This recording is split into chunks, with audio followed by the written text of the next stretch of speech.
Naitwa Dr. Doris Lutkam, ni meneja miradi afya ya jamii Water Aid Tanzania. Katika hospitali hii ya Kigamboni tumefanya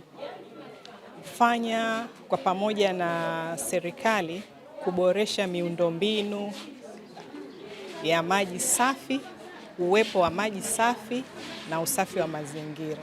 Kwa hii imehusisha utengenezaji wa matenki kwa ajili ya kuhifadhi maji, na sasa wana uwezo wa kuhifadhi maji mara 2 ya kiasi ambacho walikuwa wanahifadhi mwanzoni. Tunahifadhi sasa lita 47,000.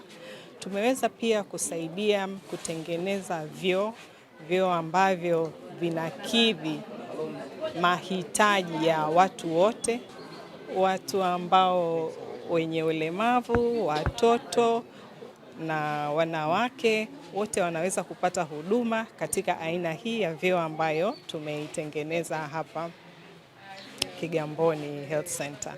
Mimi naitwa Dr. Beatrice Mwilike, ni mkunga bingwa na ni rais wa chama cha wakunga Tanzania, lakini pia ni mhadhiri katika Chuo Kikuu cha Afya na Sayansi Shirikishi Muhimbili. Na tutakuwa mabalozi kuweza kuambia katika maeneo mengine au katika vituo vingine, sisi kama chama cha wakunga, kwamba kuna wadau hawa ambao wanafanya vitu kama hivi kuhakikisha kwamba mama anajifungulia katika sehemu salama na anatoka katika mazingira salama, lakini pia kuhakikisha usalama kwa kunawa mikono kwa maji safi na sabuni, na kuna facilities ambazo zikajengwa ili hata katika maeneo yao basi waweze kuwa na facilities kama hizi, aidha kupitia mdau huyu au katika bajeti zao za kila mwaka basi waweze kutenga bajeti ya kuhakikisha kwamba katika mazingira ya hospitali kunapatikana maji safi na salama, hasa zaidi katika eneo la kujifungua.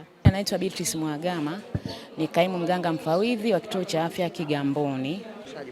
Hii misaada ni kweli imeweza kuboresha huduma ya baba, mama na mtoto.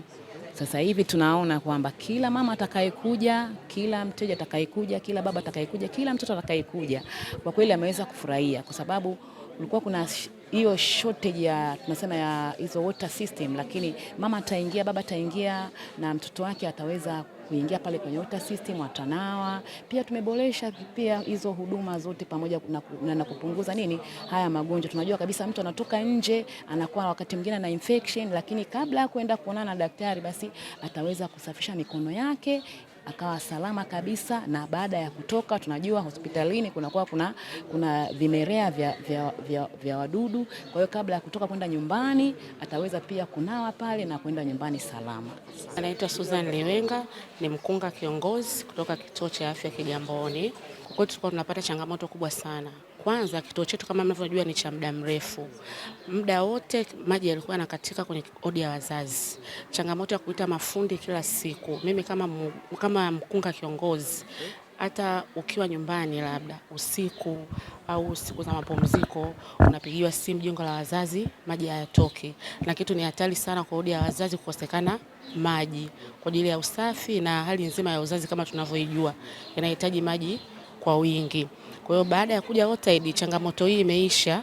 Wamefanya system nzima ya maji jengo la wazazi kuwa ambayo ni ya uhakika kabisa.